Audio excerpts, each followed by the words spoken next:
Hey, welcome back. Vlog number 37 of The Turtle and the Tiger. We talked about our departure from Breckenridge last time.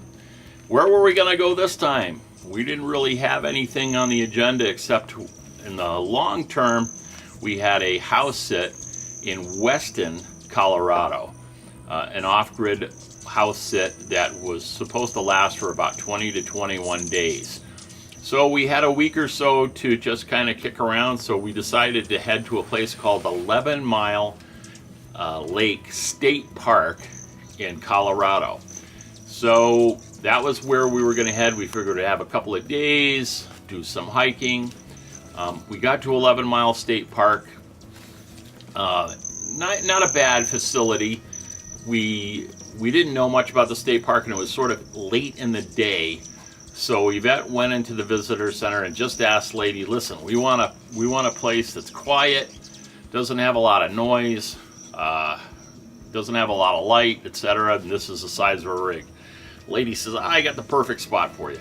So she picked out the spot. We went to it.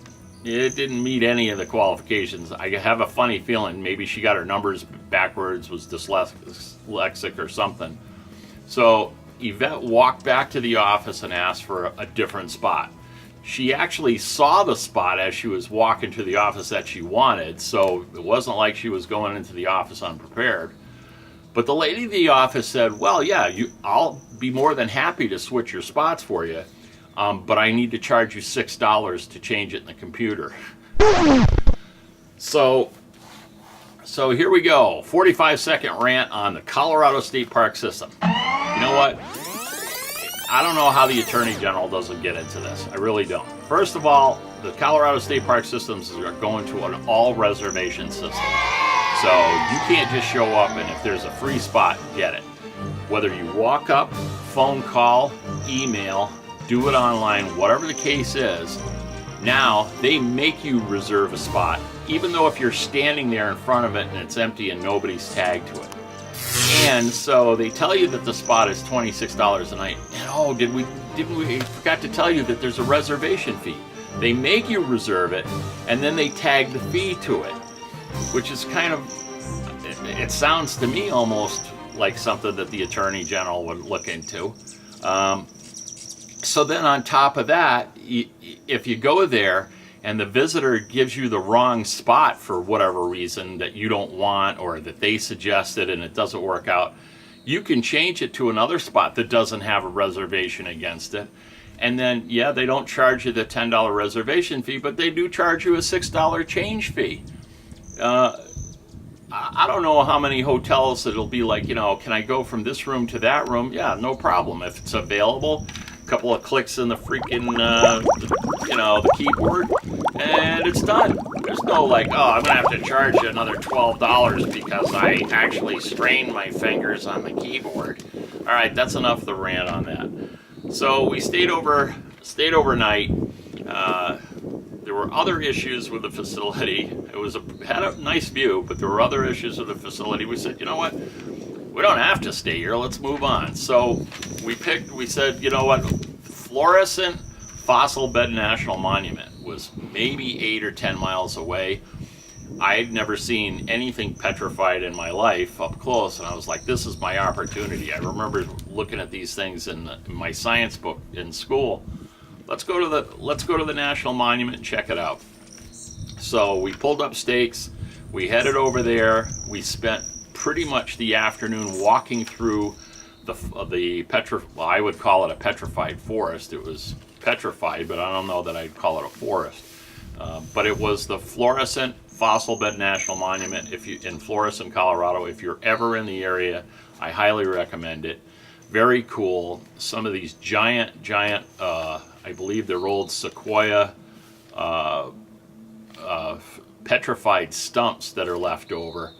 They're huge, and there's a nice 1.5 mile loop trail that goes around the park and shows you the different stumps and things that are petrified. They also have a whole collection of fossils and petrified items in their visitor center. Very knowledgeable, very educational. By gosh, if you got kids, this is the place to go so they can check it out. But very cool. So we spent some time there and decided, you know what, just out of a whim, my wife and I looked at the map and saw this place called Muller State Park. Oh God, here comes another Colorado State Park, right? But this time it was totally different. Whether they went off the book and sort of did it rogue. We called and said, you know, do you have anything available? They said, yeah, we have 2 slots available. And we said, well, if we show up, do we have to reserve it? No, you show up, it's available, you can have it, because they hadn't gone to the full reserve system yet. So we showed up. Come to find out, there was a group campsite that had there was probably 20 slots in it. The group had canceled, and so they opened up this whole entire area to first come, first serve, which we were. We got in there, it was a great site. We were able to take showers, do laundry, and have a nice view of Pikes Peak. It was up at about 10,000 feet. Very, very neat park. Yvette actually went for a hike the next day on a 5-mile hike. I was still kind of under the weather, so I bicycled around the park a little bit. And even though you were at 10,000 feet, and even though, you know, the forecast temperatures were only supposed to be in the 80s, they still had someone on her hike that suffered some serious consequences from dehydration. She didn't die, but they did have to truck this person out of there, and fortunately Yvette packed more than enough water and for both her and anybody else that needed it. So key here at altitude, even though you think that it's not going to be that hot, the sun gets pretty intense. If you can't get in some shade, or it's not a cloudy day, you can walk in the shade and it feels like it's 60, and the minute you come out of the shade it feels like it's 90. So, you know, older person, didn't have enough water, probably a little out of shape, and then you introduce the whole 10,000 feet aspect to it, and bad things start to happen. So she helped the lady out a little bit until the ranger could get there and get the person out, and the person's fine, just had probably a couple of rough days.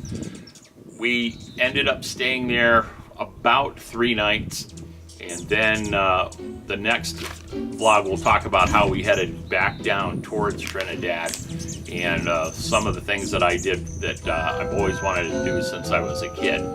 So until next time, take care, stay tuned, and thanks again for your support. Bye-bye now.